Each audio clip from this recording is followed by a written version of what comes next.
Donc on va remercier la ville de Colomiers et les affaires culturelles pour cette initiative et évidemment la médiathèque de Colomiers qui met à disposition la salle. On va se présenter pour ceux qui n'étaient pas venus les précédentes fois. Donc, je m'appelle Paul Renaud et je dessine des comics et je suis mis à contribution pour inviter des auteurs à ces rencontres. Et Noël Gourvenec de Gourvi Comics, vendeur de comics originaux, va être le présentateur et poser les questions à notre premier invité, donc David Lafuente. Ouais.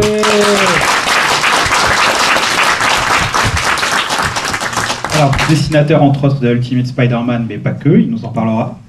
Et je poserai les questions à notre deuxième invité, Philippe Brionnes.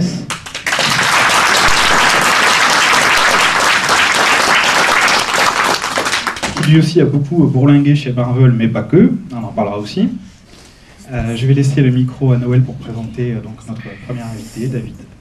Je ferai la traduction de David, en essayant de synthétiser au maximum. Pardonnez-moi, je ne suis pas professionnel. Oui, j'ai pas de micro. Si. Alors bonjour à tous. J'espère qu'on va passer un très bon moment avec David et Philippe. Je vais commencer par montrer quelques images d'autres artistes espagnols, parce que là, c'est la première fois qu'on a un artiste espagnol à ces rencontres. Et donc, on va lui demander s'il connaît les autres, ou d'autres artistes, parce qu'il y en a eu beaucoup. Alors.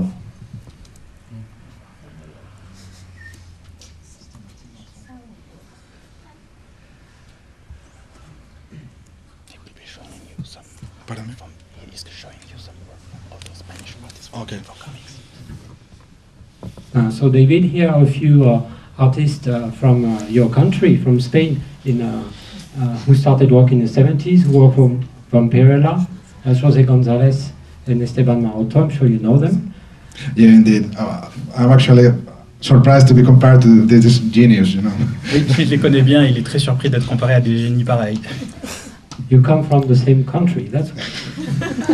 Il vient du même pays, c'est pour ça. Here's a second slide. There's only 3 slides, hein? Okay, don't worry. En français pour eux. Pardon. Veuillez m'excuser. Il n'y aura que 3 diapositives, pas plus.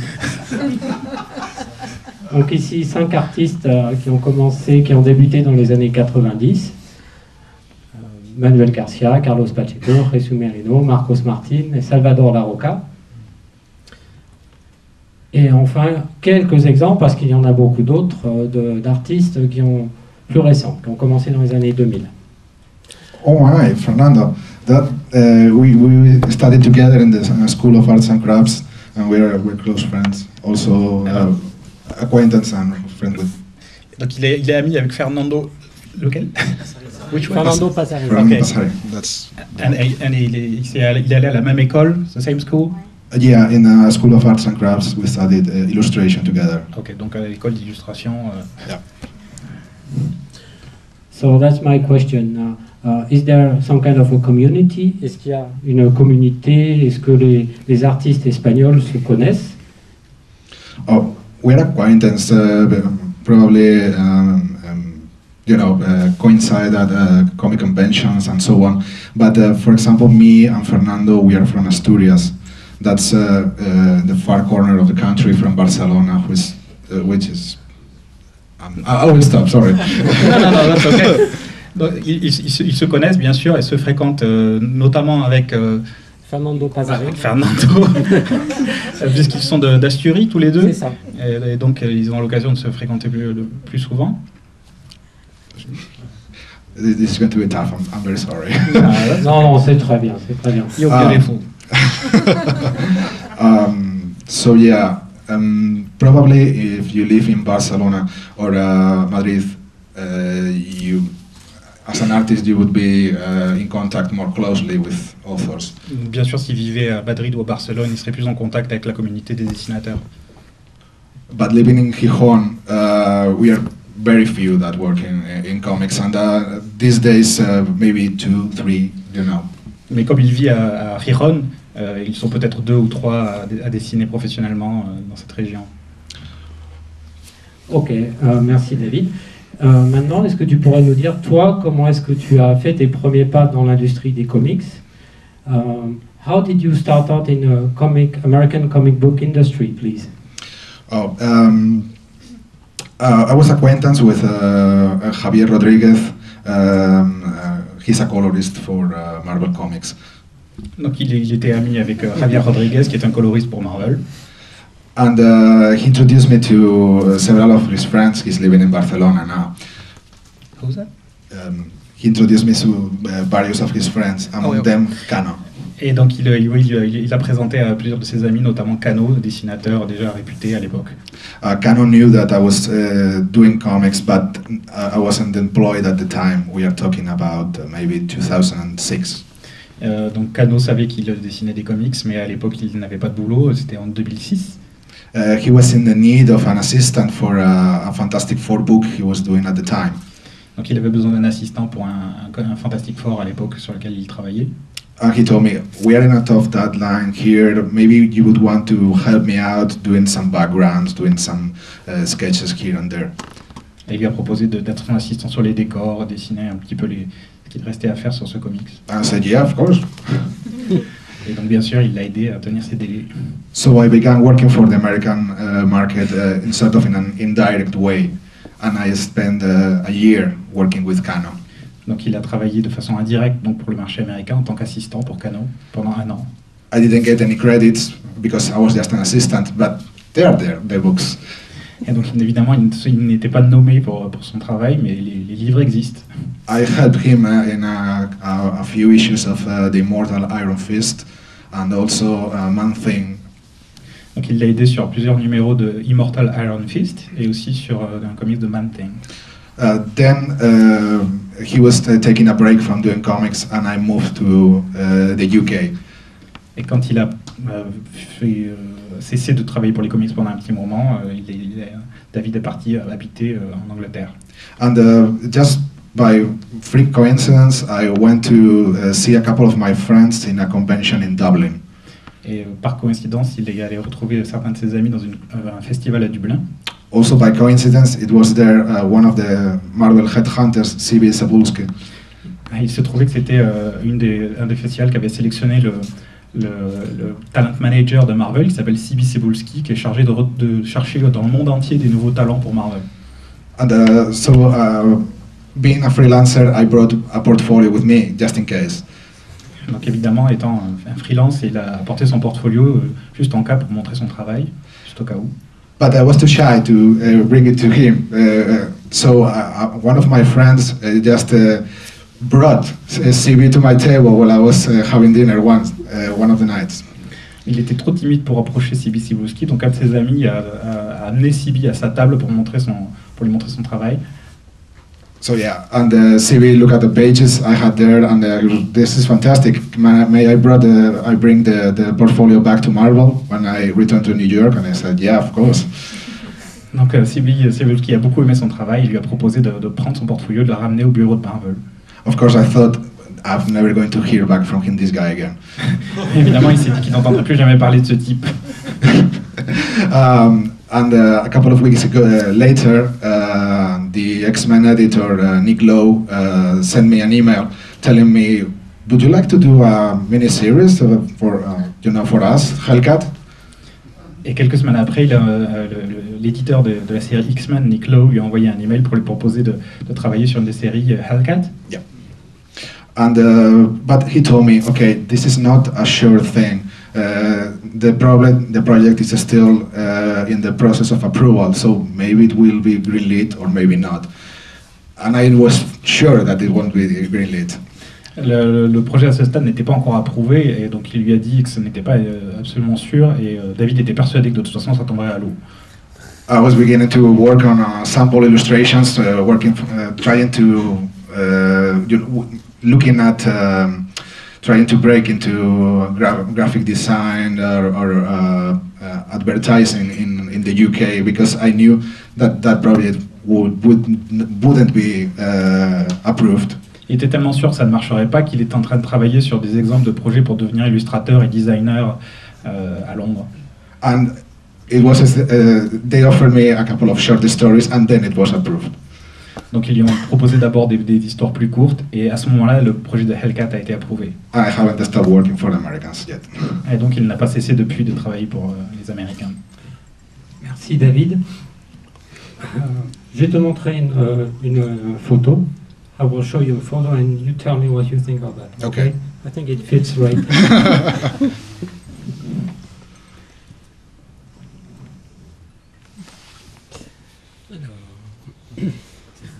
Alors, ça arrive. Ça arrive.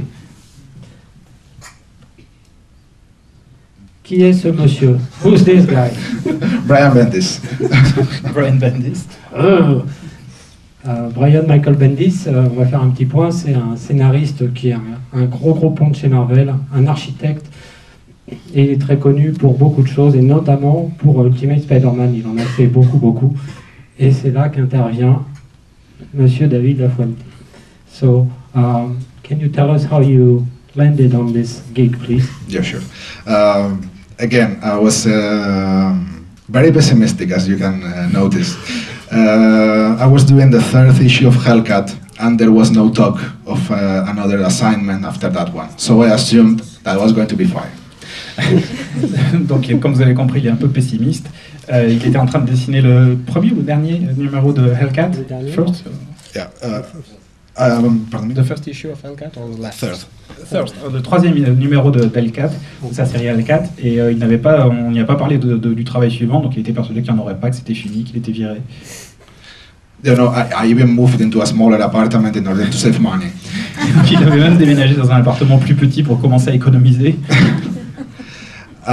So then one day I get a call from my editor on Hellcat, Nick Lowe, and he's telling me that he can't tell me, but there is a project that Marvel wants me to do, and they are going to stop Hellcat.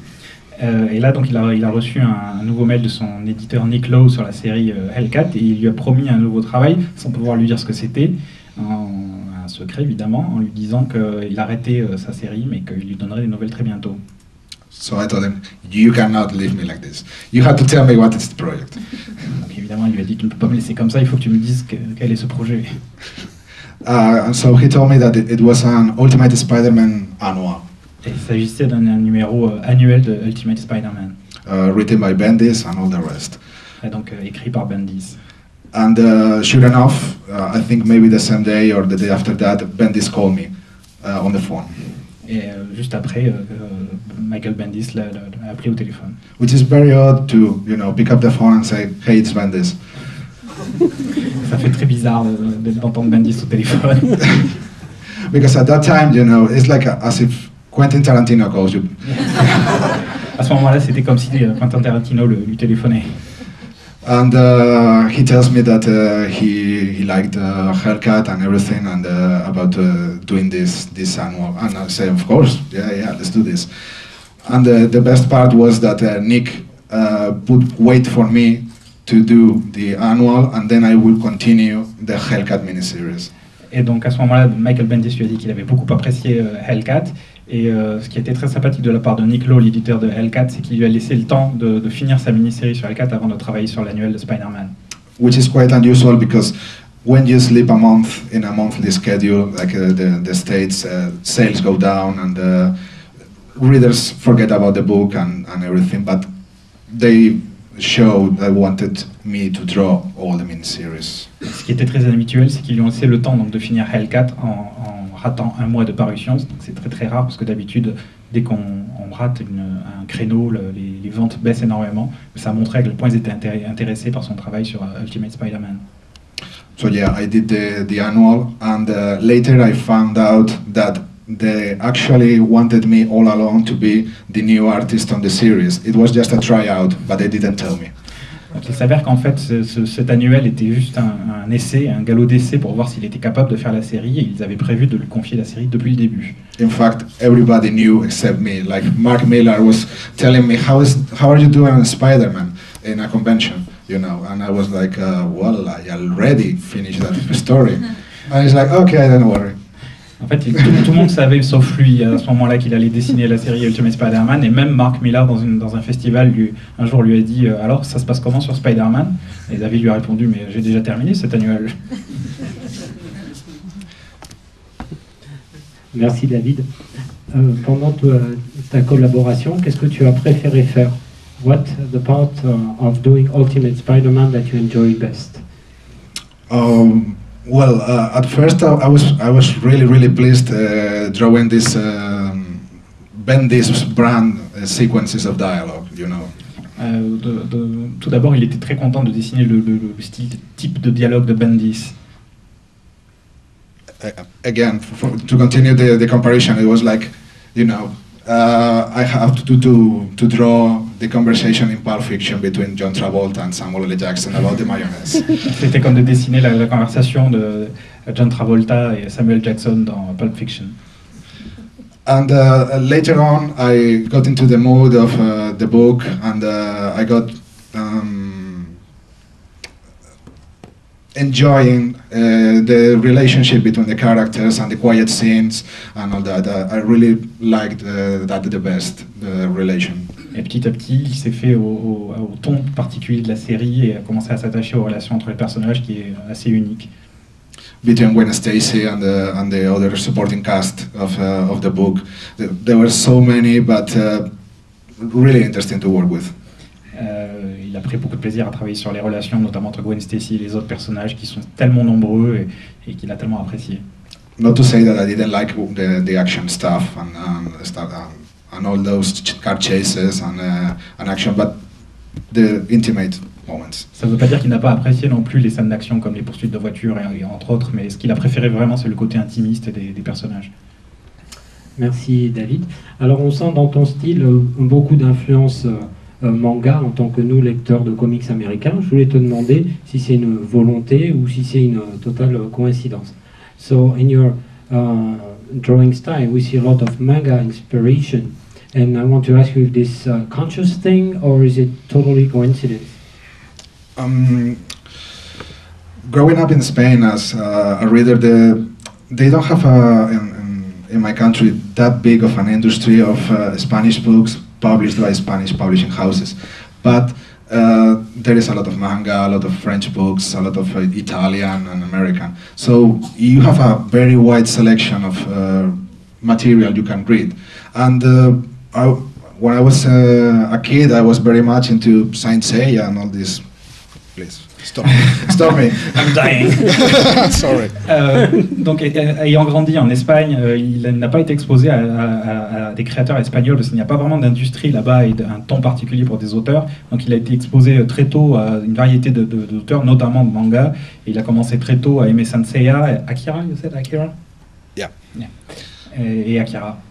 But it's just, you know, manga is one of the many sources of material I enjoy and draw from. C'est juste un des aspects dont il tire son influence et qu'il aime.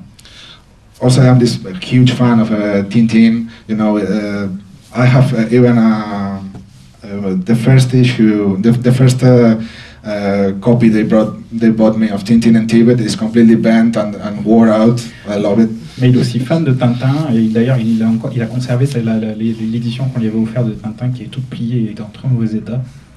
Funnily enough, I think some of the most hardcore, back in the States of course, readers of Spider-Man did not care that much for the manga influences. Malheureusement, il pense que les fans hardcore de Spider-Man aux États-Unis n'aimaient pas trop cette approche manga qu'il a apportée au personnage. Merci David. Alors comme le temps est malheureusement un peu limité, on va, et pour laisser du temps pour découvrir le travail de Philippe, on va juste faire deux dernières questions. Last two questions. Yep. I'd like to know what you are working on at the moment. Sur quels travaux est-il actuellement occupé? Okay, I just finished, well, actually it was published last week, a short story for Marvel starring the Iron Fist and Dupe. Donc il vient juste de réaliser une histoire courte pour Marvel de Iron Fist et Dupe. Which was great little story and reunited me with Catherine Immonen, the writer of Hellcat. Une chouette petite histoire qu'il a réunie de nouveau avec la scénariste de Hellcat, Catherine Immonen. This is how my original art looks like. Donc c'est à ça que ressemblent ces planches originales. I draw in a small, just not one page, one piece of paper for the whole page. You know. Il travaille sur des formats A4 en fait, et deux morceaux A4 vont faire une page complète. And my current job is I am working on a chapter of the comic book adaptation of The Graveyard Book. That's a Neil Gaiman novel. Alors il est en train de travailler sur un chapitre de l'adaptation d'un roman de Neil Gaiman, The Graveyard Book. Je vais faire une petite parenthèse là-dessus pour expliquer un peu ce que c'est. En fait, c'est l'artiste Craig Russell qui est en fait un adaptateur d'opéra très connu. Il a déjà adapté énormément d'opéras et de romans, qui a pris sur lui en fait, d'adapter chaque chapitre de ce roman de Neil Gaiman et d'en faire des esquisses, juste la narration, ce qu'on appelle donc storyboard. Et il confie à un artiste différent à chaque fois un chapitre pour finaliser et donner son style. Parmi une liste énorme d'artistes aussi connus que Kevin Nolan ou Scott Hampton et des gens comme ça, et bien, il y a David Lafuente. And again, being the pessimistic artist that I am, when Craig Russell wrote me, I thought he was, trying to reach another David. Évidemment, étant le pessimiste qu'il est, quand Craig Russell l'a contacté, il s'est dit non, c'est pas possible, il cherche un autre David. So for the first few emails we exchanged, I was asking subtle questions, trying to find out if he knew who I was. Pendant les premiers échanges d'emails, il a passé son temps à essayer d'être vraiment sûr que c'est bien lui qu'il recherchait. Apparently he did. C'était le cas. Pour finir avec David, on va vous montrer des dessins qu'il a fait, qu'on voulait produire en print et qu'on n'a pas pu parce que Marvel a dit non, désolé, on ne va pas pouvoir. Ah oui, c'est un print d'Ultimate Spider-Man. This is your work, David? Oh yeah, this was meant to be a print I did for the convention, but in the end Marvel didn't allow it to be. Voilà. Donc là c'est juste pour vous faire bisquer, hein, donc c'était censé être le print qu'on allait vous offrir. On a tous les mots, là, je vous rassure. Tous. Marvel n'a pas autorisé au dernier moment, c'est notre faute, on s'y est pris trop tard et il faut beaucoup de temps pour faire approuver ce genre de choses par le département légal de Marvel. There was a bit of a misunderstanding. Et là, c'est le préliminaire pour un autre dessin qu'on aurait souhaité pouvoir vous offrir à la fin de cette réunion. C'est dommage, hein. Et attendez, regardez les yeux. Wow. Bravo David. Voilà. Oh, merci. Merci beaucoup. Merci.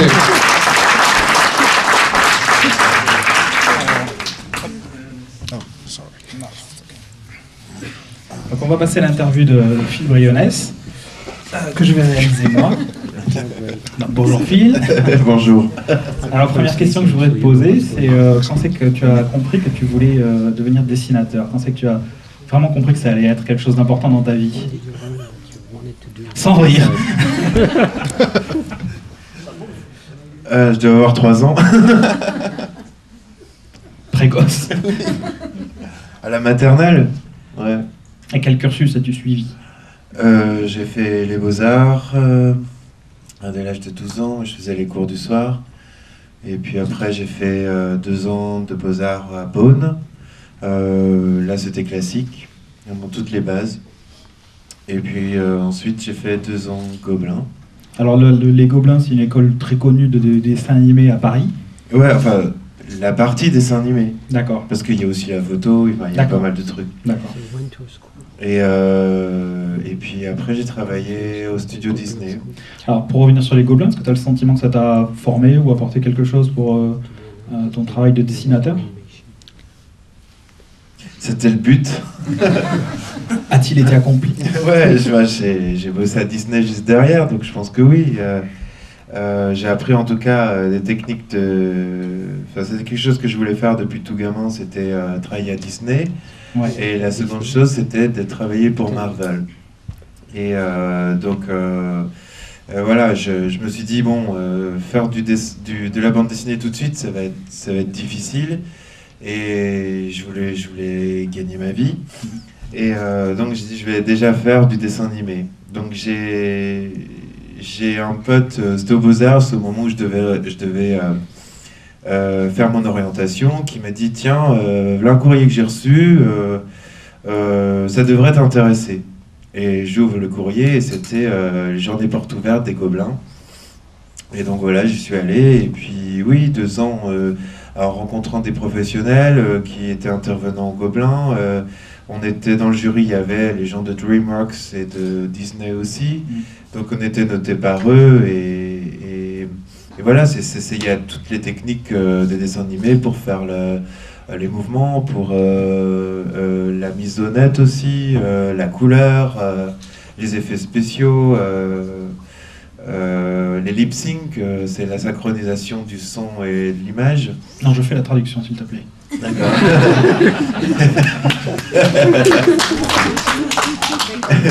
Ouais, il est aussi One Man Show. Ouais. Voilà.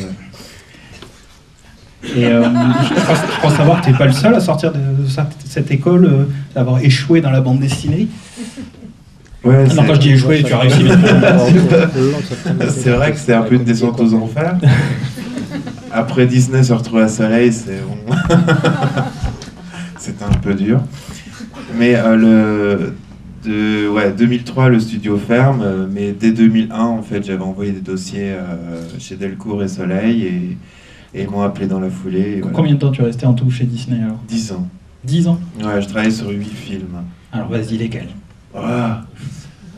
Dingo et Max, c'était le tout premier. Ouais. Ouais, j'ai aussi été responsable. Bon, j'ai fait Dingo et Max, j'ai dû faire mon armée. Ouais. Et il y avait c'était encore obligatoire. C'était encore obligatoire à l'époque. C'était l'armée de l'air, j'étais pas bon. Et c'était pas si mal. Ah non, bien sûr. Et à la suite de ça, il y a évidemment les Américains, ils voulaient pas que j'aille faire l'armée. Alors ils disaient on va mettre les avocats là-dessus. On va casser l'armée française. On veut absolument te garder et tout. Je dis non, écoutez, surtout bougez pas parce que moi j'ai pas envie de me retrouver en Allemagne. Donc moi j'utilise des pistons et puis j'ai eu des bonnes notes pendant mes 3 jours là, donc on va en rester là. J'allais faire tranquillement mon armée de l'air là. En plus bon, c'était pas loin de chez moi, je me suis retrouvé au site historique de l'armée de l'air à Vincennes, parce que j'étais à Paris à ce moment-là, donc j'y étais 6 heures par jour en fait. Et à la suite de ça, j'ai fait... ils ne pouvaient pas me reprendre tout de suite au studio où ils travaillaient sur Notre-Dame de Paris. Et les équipes étaient faites quand je suis sorti. Et donc, j'ai été responsable merchandising de Disney Family pendant 1 an à Disneyland. Et donc, responsable de tous les dessins produits dérivés qui étaient destinés au parc, en fait. D'accord. Et ensuite, je suis retourné au studio sur Hercule. Alors, il faut préciser que le studio, c'était un studio parisien que Disney avait ouvert spécialement. Je crois que c'était pour... c'était télévision. Ça appartenait aux frères Brizzi, qui faisaient Babar aussi, la bande à Picsou, Tic et Tac, ce genre de trucs. Et après Goofy Movie, le Dingo et Max, ils sont devenus Feature Animation. Donc ils sont passés d'un département film. D'accord. À partir de là, parce que le Dingo et Max était tellement de bonne qualité qu'il est sorti directement au cinéma. Au départ, c'était prévu juste pour un direct vidéo. Et donc, ils l'ont foutu au cinéma et ils ont passé le studio en film. D'accord. Donc, on est passé dans une autre structure, avec plus d'argent. Voilà. Sur quel autre film as-tu travaillé? Donc sur Hercule, après j'ai fait Tarzan. J'ai travaillé sur Tarzan, sur le personnage principal. J'étais superviseur de la mise au net. Superviseur, à quel âge? 26 ans. C'est pas mal, non? Ouais. Et Ouais. Je pense savoir quand même que c'est un poste assez en vue. ça dans fait de moi le l'animation. plus jeune superviseur d'un personnage principal de l'histoire de Disney. D'accord. Mais ouais, c'est pas mal. On peut se la péter un peu. Bah, t'es là pour ça. Est-ce que tu as rencontré... J'ai travaillé animateurs, 2 ans avec Glenn Keane, qui était en fait le numéro 1 de Disney animation. Ah oui, c'est La Petite Sirène, La Belle et la Bête, c'est le renouveau Disney. Aladdin, ouais. le Pocahontas, ouais, enfin voilà quoi. Et j'ai travaillé avec lui, c'est lui qui m'a choisi en fait, complètement. Je devais même pas être, soumis. Ma candidature n'était même pas soumise en fait, pour ce poste, parce que je venais d'arriver et ça faisait 6 mois que j'étais dans le studio, et donc les DRH, tout ça, la production a dit non, il est trop jeune, il vient d'arriver, non, on ne montre pas sa cassette, donc il n'avait pas envoyé à Los Angeles. Et puis c'est un responsable du département, le responsable du département qui a dit non, mais il n'y a pas de raison, moi je vais la montrer à Glenn. Et Glenn était hésitant sur les cassettes qu'il avait vues, et puis quand il a eu la mienne, il a dit bah, c'est lui que je veux. Et donc tout le monde le savait, et là c'est un peu l'histoire de David, tout le monde le savait, sauf moi je travaillais vraiment dans mon coin, tranquille, sur Hercule.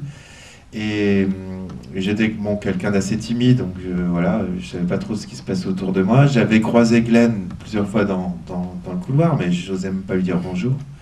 Bon, on comprend, c'est vraiment une légende, hein, pour ceux qui connaissent. Et puis on est venu me dire ouais, c'est toi qui as été choisi pour travailler avec Glenn Keane. Et c'était un rêve de gamin, parce que quand j'avais 10 ans, je regardais Roxy Rookie, et c'est lui qui avait animé la scène de l'ours qui se bat contre le renard, et j'avais dit moi j'aimerais trop travailler avec un gars comme ça. Et puis donc voilà, d'être choisi par lui pour faire les dessins finalisés de Tarzan, c'était juste énorme quoi. Et ça a duré 2 ans de boulot. Et c'est à ce moment-là, donc le studio a fermé après Tarzan? Non, on a fait d'autres films. On a fait Cusco, Empereur Mégalo, on a Atlantide, Frères des ours, Le Livre de la jungle 2, Fantasia 2000, voilà. Puis des courts-métrages aussi. Ils nous ont occupés, et pendant ce temps-là, moi j'ai fait 3 bouquins aussi. Ah, t'as fait les bouquins de bande dessinée française en même temps? Oui, j'ai travaillé, j'ai fait les 2 premiers de La Seigneur d'Agartha. Là, j'étais sur des films comme Cusco ou... Ah oui, tu devais pas chômer, en fait, tu devais avoir une longue journée. Ouais. Je faisais mon quota le matin.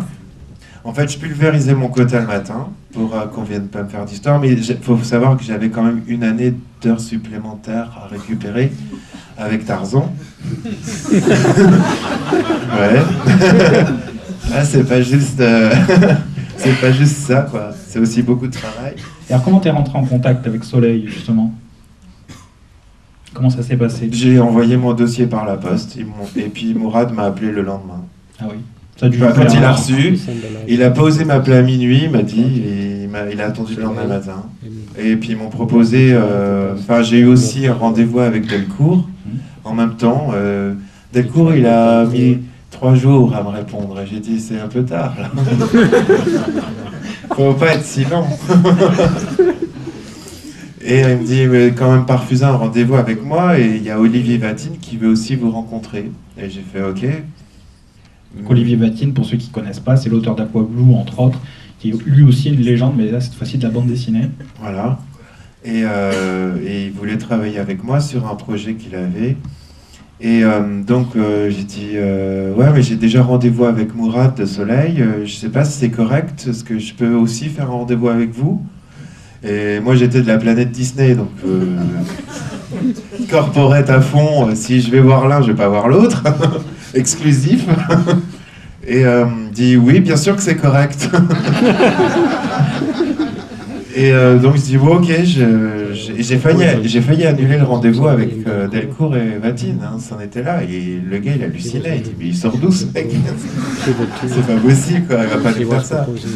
Et puis moi finalement je suis allé aux 2 rendez-vous, et le premier rendez-vous c'était finalement par rapport au...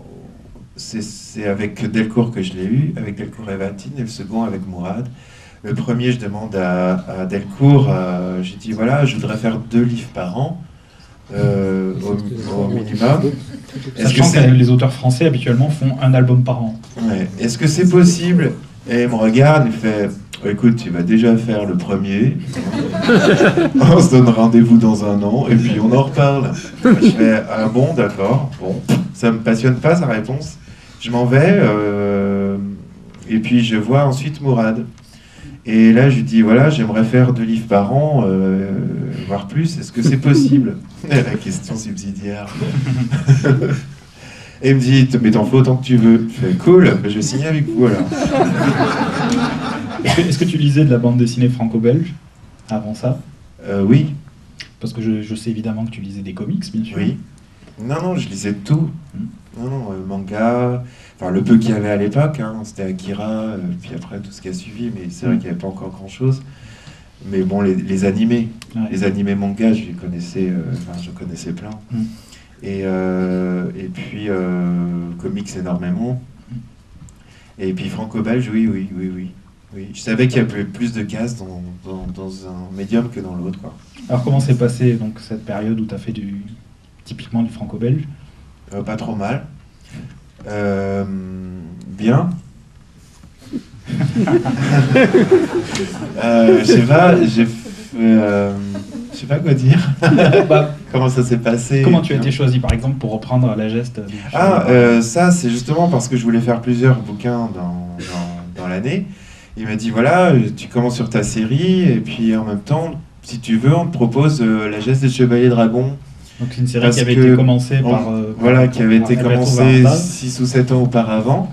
Et c'était prévu en un one-shot, et ils avaient racheté les droits à Vent d'Ouest pour en faire la suite. Et ils m'ont dit, voilà, est-ce que tu aimerais faire la suite? Et le pot que j'ai eu, c'est qu'un mois avant, j'ai acheté le bouquin, quoi. J'ai acheté le bouquin de Véranda, et c'est ça qui m'a en fait décidé à envoyer mon book à Soleil.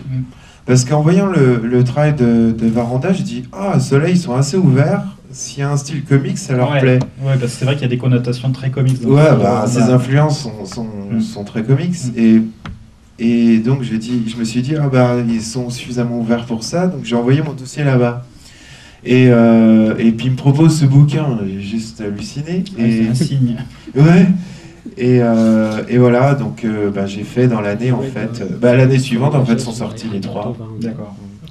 Soleil devait être très content de ton travail. Ils en sortent 3 comme ça. Ouais, les scénaristes aussi hallucinaient parce que c'était le directeur commercial qui disait, mais ça doit être le premier jeune auteur à sortir 3 bouquins dans l'année, quoi. En France. Probablement. Et donc suite à ça, tu t'en arrivais à travailler pour les... Et puis je travaillais aussi chez Disney en même temps. Quand c'est que tu as arrêté complètement chez Disney? En 2003. Et après, j'ai fait Kookaburra. Kookaburra avec Chris, sa série. Et j'ai fait le 2e tome de La Geste. Et c'est au milieu de La Geste des Chevaliers Dragons, tome 4. Et les scénaristes étaient en retard. Et j'ai fait du coup un dossier pour Marvel. Et j'ai eu... En fait, t'aimes pas rester à ta place, quoi. J'ai dit, c'est le moment. J'ai ressenti à l'intérieur, j'ai dit, c'est le moment, il faut que tu fasses ce dossier pour Marvel. Et donc, je l'ai fait, j'ai fait des pages, des illustrations, tous les personnages que j'aimais bien, Spider-Man, X-Men, voilà. Et j'avais fini le book, et je dis, mais j'en fais quoi maintenant? Et ça s'est su que je faisais, parce que j'étais en contact avec Olivier Coipel. Je lui ai dit, voilà, je prépare un book pour Marvel. Est-ce que tu peux me donner un contact, quelque chose, un conseil? Et on s'est pas compris parce qu'il était chez le dentiste et il comprenait pas de quoi je parlais. Et il avait du mal à m'entendre et tout. Il me dit, Philippe, rappelle-moi plus tard. Puis moi, j'ai pas compris. qui me disait rappelle-moi plus tard, je suis chez le dentiste, et j'ai dit il est en train de me foutre un vent.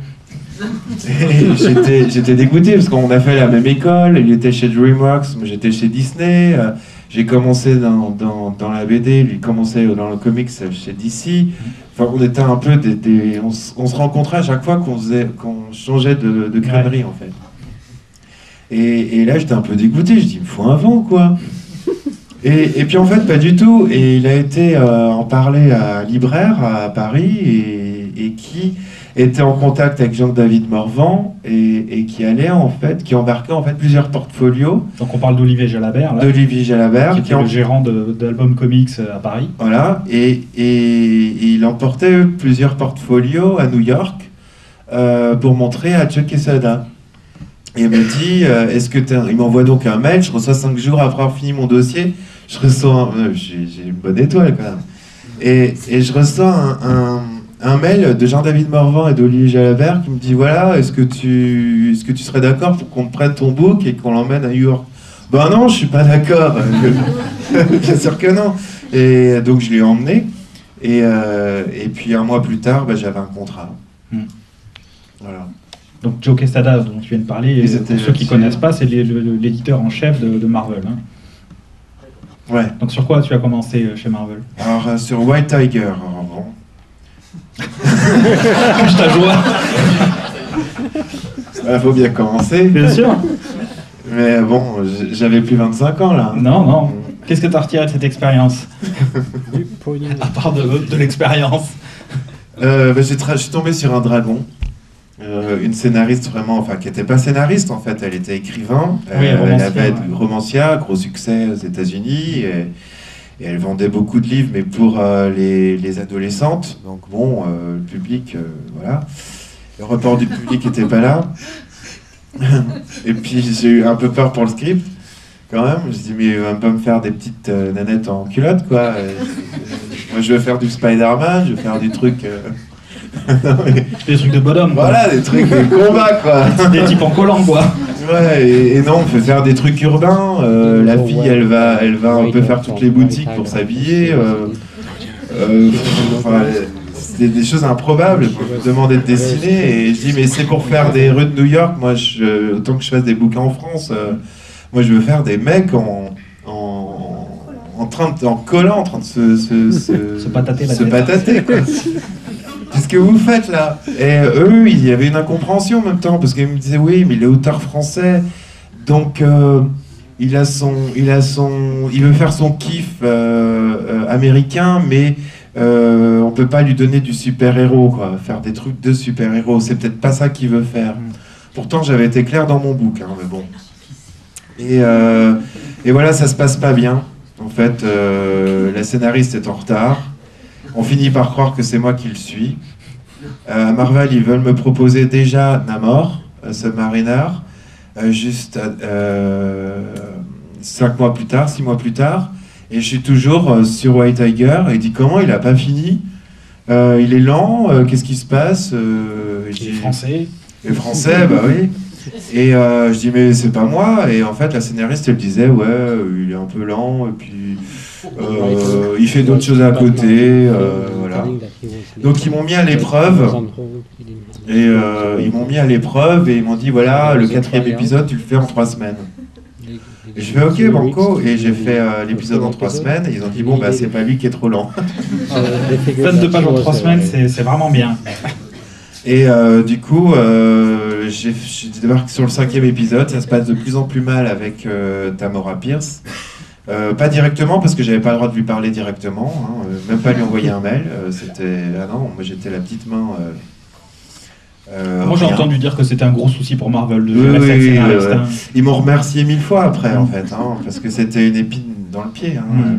Joe Quesada, il m'a dit mais super merci 1000 fois. Il vous a débarrassé d'elle en fait. Elle a été...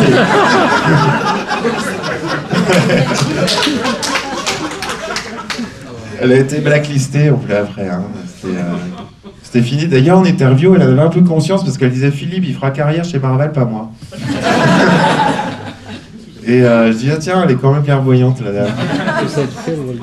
Et puis voilà, j'ai quitté Marvel en fait. La vérité, c'est que j'en avais tellement marre, et puis me sentant pas écouté par l'éditorial, j'ai claqué la porte. Je suis parti, j'ai fait mon caca nerveux, j'ai dit j'en ai assez de vous. Et je dis, je suis trop vieux pour faire jouer au bleu, et d'être traité de cette façon-là, juste vous manquez de respect, parce qu'elle était très insultante dans ses mails. Vous manquez de respect, je dis, j'en ai assez. Et je suis parti, ils ont mis une semaine à me rattraper, parce que je voulais vraiment plus... Alors ils m'appelaient, ils m'envoyaient des mails, s'il te plaît Philippe, au moins par politesse, par courtoisie, blablabla. Pour ça ils ont réussi, donc du coup j'ai répondu. Et donc je suis parti avec Warren Simons, l'éditeur de Namor, et ils m'ont promis que ça se passerait bien, et voilà. Et ça s'est mieux passé quand même. Ouais, carrément. Bon, après, les 3 premiers épisodes, super bien. J'avais 5 semaines pour faire le dessin et l'ancrage. Et ensuite, j'avais plus de 15 jours pour faire les pencils. Donc, j'avais plus que 15 jours pour faire l'épisode. Ouais. Donc, les 3 derniers épisodes de Submariner, je devais les faire en 15 jours. Ah oui, donc pour ceux qui ne se rendent pas compte, même pour un dessinateur de comics, c'est énorme. Tu es quand même très rapide, même pour un dessinateur de comics finalement. Ouais. Je peux pleurer un peu. J'avais quand même mal à la main. Ah bon? J'avais des crampes là. D'accord. Parce que j'ai dû ancrer pour le 3e épisode 12 pages en une semaine. On voit quelques pages. En 4 jours. En 4 jours. Ah, tu as ancré aussi? J'avais, pour le 3e épisode, d'accord, je devais finir. Il me restait 12 pages à faire, il me dit t'as 4 jours. Là, on voit que tu as eu l'occasion de dessiner quand même des chouettes personnages. Ouais, c'était bien. Là, j'étais content de pouvoir dessiner Wolverine. En fait. De temps en temps, on voit ressortir tes influences, on voit John Byrne apparaître par moments. Ouais, dans des personnages typiques comme Namor, parce que moi j'étais marqué par Namor de John Byrne. Bien sûr, ouais. Et puis le Wolverine de John Byrne aussi, évidemment. Ouais. Mais avec un côté Sylvester aussi, plus baraque que celui de John Byrne. Donc là, à cette occasion-là, tu as pu vraiment plus réaliser ton rêve. Ouais, Venom, c'était cool, parce que graphiquement, je peux vraiment m'amuser à l'ancrage avec Venom. Et puis voilà, après... Tu as pensé tes blessures grâce à cette série? Un peu, ouais. Ouais, j'étais déçu sur la fin, parce que j'ai eu Scott Hanna à l'ancrage, et il m'a juste bousillé mes pages. Donc Scott Hanna, qui est un encreur réputé. Ouais, pas sur mes pages. On est d'accord. Mais il fait du bon boulot, mais pas sur mes pages. Ouais, après, j'ai fait... Donc là, on voit des pages de X-Men, je crois. Qu'est-ce que j'ai fait après Namor? Miss Marvel? Non, c'est plus tard. Iron Man? X-Men? X-Men, non, Iron Man Whiplash, c'est quand? Non, c'est après. Non, c'est X-Men en fait. Ouais, j'ai fait X-Men, mais je faisais aussi une autre BD en France en même temps. The Wanderer? Wanderers, avec Chris Claremont. Alors Chris Claremont, pour ceux qui l'ignorent, je ne sais pas s'il y en a, c'est le grand pape des X-Men dans les années 80. C'est vraiment lui qui a créé la légende pendant 15 ans. C'est à lui qu'on doit maintenant tous les films et tous les produits dérivés, toutes les séries de dessins animés. C'est vraiment lui qui a tout inventé. C'est vraiment une énorme légende. Il a bossé avec tous les plus grands dessinateurs de l'époque, les John Byrne, Paul Smith, Dave Cockrum. Et donc Phil. C'était un mec super bien. En plus, c'est lui qui m'a demandé. Parce que c'était parce qu'il avait vu mon boulot sur la geste. D'accord. Donc ton boulot français en fait. Oui. Ouais. Et voilà, alors j'étais déçu sur les X-Men parce qu'ils m'ont fait faire des fill-in pour aider Scott Eaton. Hop, c'était comment de travailler avec Chris Claremont? Ah, c'était bien. T'as eu l'occasion d'échanger des Ouais, non, il était super bien, vraiment. Alors, il me trouvait qu'il était surpris parce qu'il pensait avoir arrivé à un gars âgé. Et il me dit, mais c'est un bébé, quoi. Et voilà. Non, c'était cool. Il avait du mal à adapter son script, en fait, pour le franco-belge. Ah oui, bien sûr, ouais. C'est différent. Alors du coup, c'est pas trop bien passé pour le public français, parce que c'était une narration un peu bizarre et un peu hybride. Moi, j'essayais de trouver quelque chose qui... Mais c'était trop comics, trop pour le public américain. De toute façon, il est destiné à ça au final. Mais bon, ça a pas pu se finir. Moi, j'ai fait le 2e tome de Wanderers. Il est resté sur mon ordi, quoi. Ah oui, le 2e tome existe alors. Oui, il est tout fait. On va faire un appel d'offres. S'il y a un éditeur parmi vous. 46 pages qui n'ont jamais été vues par personne. Il y avait du monde en plus, hein. Il y a du boulot. Hein. Ah ouais.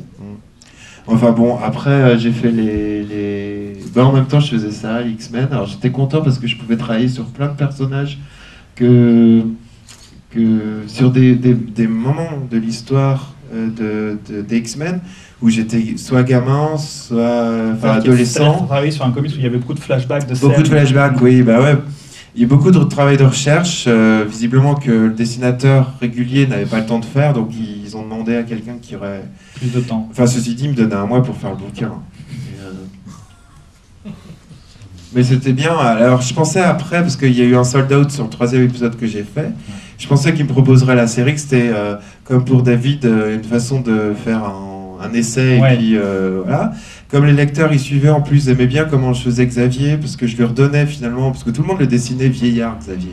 Alors qu'il est censé être jeune, finalement. Non, mais je dis, mais est-ce que Peter Parker, on l'a fait vieillir comme ça? Je dis, là, ça devient un vieillard, c'est ridicule. Et donc, j'ai redonné à Xavier un peu plus de force, quoi, de Quand jeunesse. on parle de Xavier, c'est pas un copain, c'est le professeur Xavier. Oui, le professeur Xavier dans les X-Men.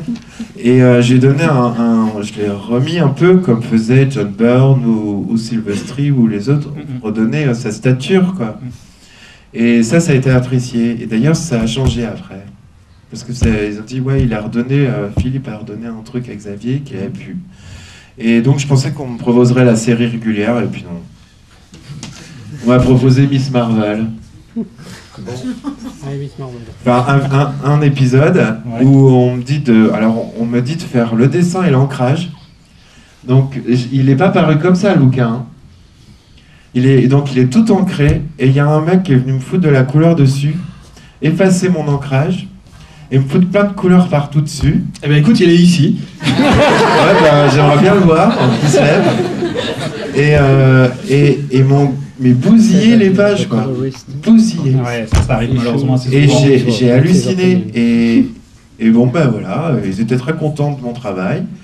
Et moi, j'étais pas content du leur. Et j'étais dégoûté encore une fois que ça se fasse comme ça. Ah ouais. Mais c'est vrai que c'est un peu l'industrie là-bas. Hein. Ouais, mais bon. Et après, j'ai fait Iron Man versus Whiplash. Allez, on va essayer de trouver ça. Ou c'était ça ou... Oui, je pense. Ou c'était deux Iron Man avec Legacy, Iron Man Legacy. Tu travailles trop, Philippe. Je sais plus dans quel sens c'était. Ouais, c'était ça, voilà. Non, ça c'est Iron Man Legacy, ça. Là, j'avais 3 semaines par épisode aussi. Hein. C'était pour finir un arc et... Oui, j'ai l'impression qu'ils ont vraiment mis à profit ta vitesse, plein régime. Hein. Ouais, je faisais l'ancrage, alors je travaillais tout sur Cintiq. Alors la Cintiq, pour ceux qui ne savent pas, c'est un écran tactile sur lequel on dessine directement. Ça évite de scanner les pages originales. Malheureusement, il n'y a pas de page originale. Ouais, ça n'existe pas en papier. Ouais. Et voilà. Et ça a bien marché. Hein. Ouais. Ça a bien cartonné. C'était avec le scénariste de 24 heures. 24 heures. Ouais. 24 heures la série télé ? Oui. Et Mark Guggenheim, qui était le scénariste de Flash Forwards aussi. D'accord. Et j'ai souvent travaillé en fait avec des scénaristes de télé. Tous les mini-séries, pareil pour Namor, c'était des scénaristes de séries télé. Et justement, c'est pas trop dur la façon de travailler pour eux. Mais si, parce qu'ils sont jamais dans les temps et ils sont toujours pris sur d'autres trucs, ils sont toujours à la bourre. Et finalement, le comic, c'est pas leur priorité non plus. Ouais. Alors bon, voilà, c'est pour ça que j'avais jamais de temps en fait. Eux, ils prenaient le temps. Alors en finale, quelle est ta meilleure expérience dans les comics? Parce que je sais que tu as fait aussi Captain America et c'est peut-être ton plus joli boulot pour les comics. Ouais, enfin moi j'ai bien aimé mes débuts sur Namor, enfin les 3 épisodes de Namor. J'ai aimé aussi sur les X-Men. J'ai aimé le travail de Cam Smith sur mes pencils aussi. Le Captain America a peut-être l'avantage d'être une série complète. Voilà, c'était la première fois où je pouvais faire une série où je manquerais. Moi aussi, il y a eu aussi American Son, Spider-Man American Son, où j'ai fait les 4 épisodes en entier. Et c'était pas mal, mais moi la question que j'avais, c'est un peu comme Iron Man versus Whiplash. Je dis, mais où est Spider-Man dans votre série Spider-Man? Et pareil pour Iron Man, quoi. J'étais juste dégoûté, quoi. Mais bon, on est français, enfin je sais pas pourquoi on me prenait en fait. J'ai pas compris. Et ouais, sur Captain America c'était cool parce que je pouvais faire plein de personnages. Et non, ça c'est pas Captain America. C'est des work in progress. Oui, au passage, on peut apprécier la façon dont tu travailles. Donc d'abord des layouts, puis des crayonnés précis, puis au final... Mais c'est avec un Spider-Man, j'ai fait des Spider-Man Origins de 11 pages, il y en avait 2, et c'était avec Roger Stern, l'un d'eux, et c'est comme ça après que j'ai... On voulait me faire continuer sur Spider-Man en fait. Je devais après American Sun faire à nouveau du Spider-Man. Peut-être qu'il me prévoyait sur une série. Mais j'ai dit, ça serait cool qu'un Français fasse Captain America. Et ils m'ont dit, ah ouais, banco. Et du coup, je sais pas, une semaine après, j'avais la proposition de faire un Captain America avec Roger Stern. Roger Stern, qui n'est pas n'importe qui était un des grands scénaristes des années 80, qui avait aussi travaillé avec John Byrne sur Captain America. C'est vrai. Et c'était juste voilà, énorme de travailler avec ce gars-là. Et c'était le même feeling qu'avec Chris Claremont en fait. C'est le gars qui prend soin de toi, est-ce que tout va bien, ce que j'écris ça te plaît, en tout cas ce que tu dessines j'adore. Et c'était vraiment sympa. Ouais. Et là j'ai pu faire, il m'a donné quand même, enfin je savais que Roger Stern ça allait être, il y a du mouvement. Ouais. Et donc ça c'était cool quoi. Enfin j'avais une série avec que des mecs costumés quoi. Je crois qu'il est sorti en français très récemment, non d'ailleurs? Oui, en février là. D'accord. Il doit être encore donc, dans les librairies. Ouais, d'ailleurs il est mieux imprimé en France qu'aux États-Unis. C'est vrai. C'est dire que je devais arrêter là-bas. Et alors pourquoi as-tu arrêté justement? Ben pour ça. Parce que j'en ai eu assez en fait. J'avais fait, je sais pas, 750 planches et j'ai peut-être plus et j'en avais juste marre d'être une photocopieuse et de pas avoir vraiment de retour de tout ça. D'accord. Et je voulais être sur une série régulière, sur la continuité, et ils m'y mettaient pas.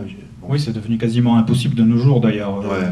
Mais enfin, je suis pas arrivé peut-être au bon moment. En tout cas, j'ai pu faire mon expérience là-bas et c'était cool. Quoi. Ouais. Donc ça nous amène à aujourd'hui, finalement, à ton nouveau projet, donc une nouvelle étape de ta carrière. Tu reviens au franco-belge, mais pas de la même façon. Cette fois-ci, tu reviens en tant qu'auteur. Ouais. Sur un projet qui t'appartient. Ouais, il y a KB là, mais c'est juste un ovni ce truc. Et KB, tu parles de Valiant? Hein? Tu parles de quoi là? Non, Karate Boy. Karate Boy. Là, c'était un truc mais improbable. Mais non, mais c'était vraiment rigolo au début. Puis après, je découvrais le script. J'ai découvert aussi leurs vidéos. Et là, on parle de Monsieur Poulpe et de David Bourrier. Et en fait, c'était la première fois où on me demandait de faire le pire travail que je pouvais faire. C'est-à-dire qu'il voulait quelque chose, il avait une idée précise de ce qu'il voulait. De moche. Il voulait que ce soit crade, que ce soit pas trop bien dessiné. Et j'étais malheureux, quoi. Je dis, mais on m'a jamais demandé ça. Puis ça fait 20 ans que je travaille, c'est juste... va demander à quelqu'un d'autre, quoi. Et puis non, je devais payer mes impôts, donc je l'ai fait. Voilà, mais j'ai jamais signé ce bouquin. Bon, parlons plutôt de ce que tu Wanderers, ouais, non. Pour être un peu sérieux, on va croire que je me fous de tout. Non, bah, pas du tout. Et ouais, pour Geek Agency. Geek Agency, donc qui est la série que tu as créée avec Romain Huet, voilà. Avec qui tu signes le scénario, tu dessines la série et il la colorise. On a l'album, on a l'image de... qui, alors cette fois-ci, on a l'impression que c'est vraiment une synthèse quasiment de toutes les étapes de ta carrière. Ça mélange toute la culture geek, les dessins animés japonais, les comics, les films fantastiques. C'est tout ce que j'aime en fait. Et dans cette série, le deuxième tome, ça se passe dans l'univers plus manga. Le troisième tome sera avec les super-héros. Donc là, pour l'instant, on a un premier tome qui vient juste de sortir. Voilà. Et on suit en fait les deux personnages-là, on les suit. Et d'un univers à l'autre, bon, évidemment, il y a une histoire, il y a un fil conducteur qui les amène d'un univers à l'autre. Les mondes se sont détruits les uns après les autres aussi, ou sont envahis par une menace. Et ils vont découvrir ça, et surtout, ouais, j'aime bien. Jouer avec les élastiques. C'est cool, hein. Et non, voilà, une série où je me fais plaisir parce que personne vient me dire ce que je dois faire et pas faire. Et je me donne aucune limite. Et d'ailleurs, voilà, ça me donne beaucoup de taf du coup. Mais je me fais vraiment, vraiment plaisir. Bah, c'est une série assez ambitieuse parce qu'au-delà du ton humoristique et vraiment très sympathique à lire, ouais, on sent qu'il y a quand même quelque chose ouais, qui se tisse derrière. Oui.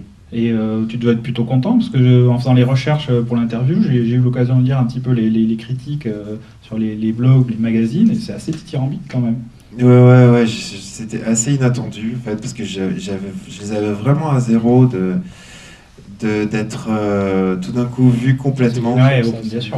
C'est-à-dire, je peux plus me cacher derrière Marvel ou Disney ou le scénariste, quoi. C'est pas de ma faute, c'est lui qui a merdé. Et du coup, voilà, quoi. J'avais vraiment peur, quoi. Et puis ça s'est bien passé, ça a été bien reçu. Et puis voilà, ça continue. Et là, je termine le 2e tome en ce moment. Donc encore une fois, la rapidité légendaire. Voilà, et j'aurais fini le 3e tome avant que le 2e sorte. Ouais. Très bien, avant même que vous sortiez de la salle, je pense. Mais il y a beaucoup de personnages dedans. Enfin, c'est très spectaculaire. Il y a des scènes d'action, beaucoup de décors, beaucoup de choses qui sont tirées des films aussi. Enfin, moi, les choses qui me plaisent aussi, c'est une BD popcorn, quoi. C'est une BD où faut se laisser aller, il faut se laisser porter. Faut pas essayer de chercher la solution avant nous, parce que ça nous l'a donné. Et donc juste de rester à sa place de lecteur et de se laisser porter par l'histoire, quoi. Et dedans, il y a tout un tas de trucs que j'aime, et voilà, je pense que ça se sent, et du coup les gens le ressentent aussi, et ont une bonne... Oui, je pense que les lecteurs de comics aussi ont compris les signaux. Voilà, et du coup on récupère même, c'est la première fois où, en tout cas moi j'ai été vendu dans une librairie manga exclusivement, et le gars il a lu la BD, il a tellement aimé, il en a commandé, et là il continue de faire du réassort.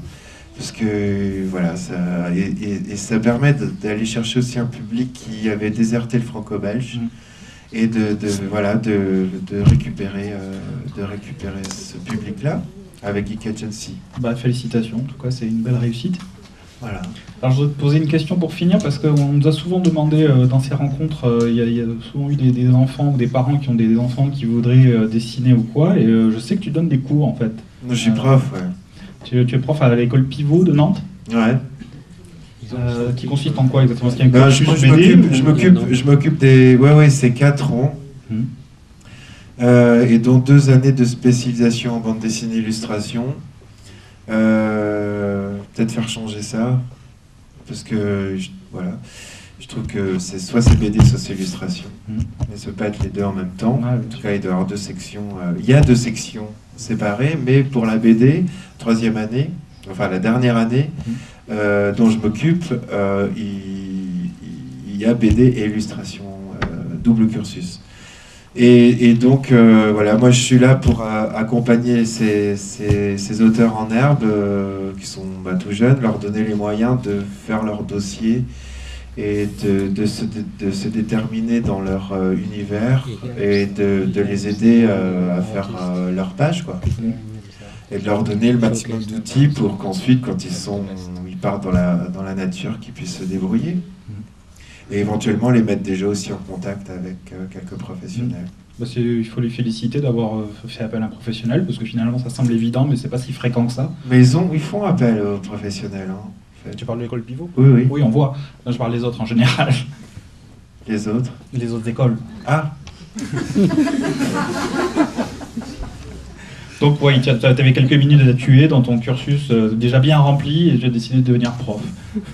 Ouais, j'avais envie de transmettre en fait, et je voulais faire avoir cette expérience-là pour transmettre, voir comment je me comportais en fait avec des gens plus jeunes.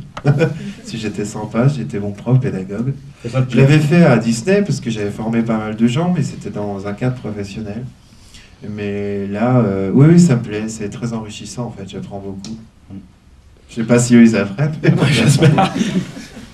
Bon, je te remercie beaucoup. Voilà. On va peut-être passer aux questions du public. Alors, n'hésitez pas à poser vos questions en français, même pour David, on traduira. Qui veut poser une question? Bonjour, j'ai une question pour David Lafonté. Vous avez repris Ultimate Spider-Man après donc comment il s'appelle, Stuart Timonen ou Mark Bagley? Mark Bagley, recordman du monde à l'époque du nombre d'épisodes dessinés sur une seule série. He did many episodes. Ça fait quoi de passer après une légende pareille, quoi? What does it feel like to go after such a long run? Uneasy. Uneasy, nervous. Oui, donc très très nerveux. But you know, for example, I knew Stuart through his wife, Catherine. Il connaissait déjà Stuart à travers sa femme Catherine, avec qui il avait travaillé sur Hellcat. So when I was doing the annual, I wrote him up in order to ask him a couple of things, and he was, you know, very supportive, and yeah, do that, and about specifically about the design of the Ultimate Mysterio. Donc, quand il a commencé son annuel, il est rentré en contact avec Stuart Timonen par mail, il lui a demandé des conseils, et ce dernier donc, s'est montré très encourageant et lui a donné des conseils, notamment au niveau du design de Mysterio. And very supportive, and yeah, it looks great, and I think I tried to do my own thing on the book. Trying to provide something different from these two great artists before me, and also I couldn't do, you know, I couldn't even pretend to draw as well as they do. Donc il a essayé d'apporter sa propre marque sur cette série, car il ne pouvait pas prétendre se comparer à ces deux artistes légendaires. So it was a combination of pride in my work and resignation. C'était un mélange de sa part de fierté et de résignation. Une autre question peut-être? Pas de questions? Pas de questions? Bon, on finit là-dessus. Ah. Bonjour. C'était pour Phil, donc après Marvel, donc expérience douloureuse. Pourquoi pas d'ici? Parce que je suis mieux là. D'accord. Non, bah pourquoi pas d'ici? Bah, en fait, j'ai essayé, hein. Si, par toi. Ouais.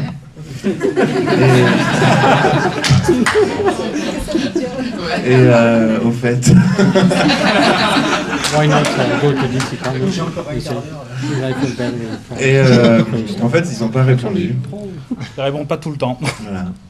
Donc, ouais, j'aurais bien fait au moins un épisode de Batman, ça aurait été cool.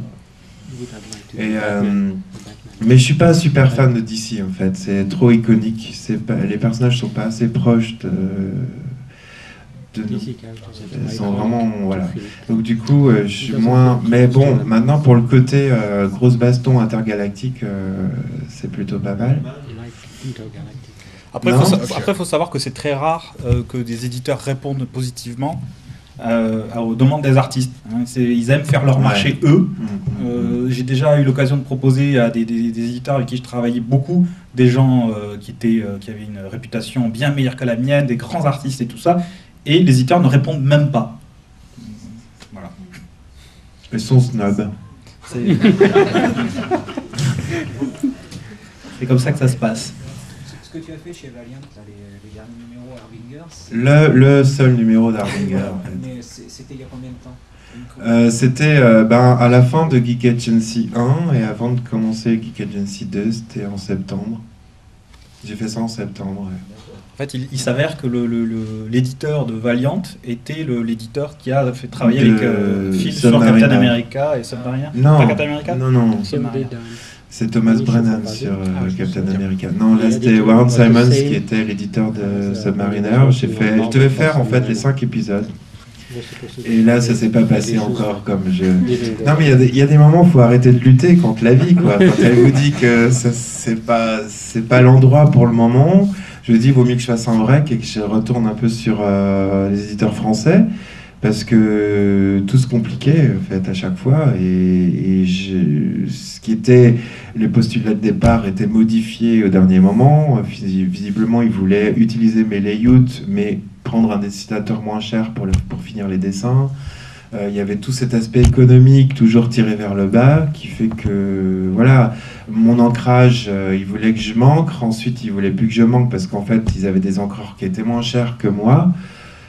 Donc ils me mettaient en retard pour que je finisse par donner l'ancrage à quelqu'un d'autre. Bon, tout ça, au bout d'un moment, ça m'a juste moutarde et monté au nez. Puis je leur ai dit, j'en ferai qu'un, quoi. Et je ferai pas les 5. Donc ça, c'était en septembre, je les ai envoyés balader. Eux aussi.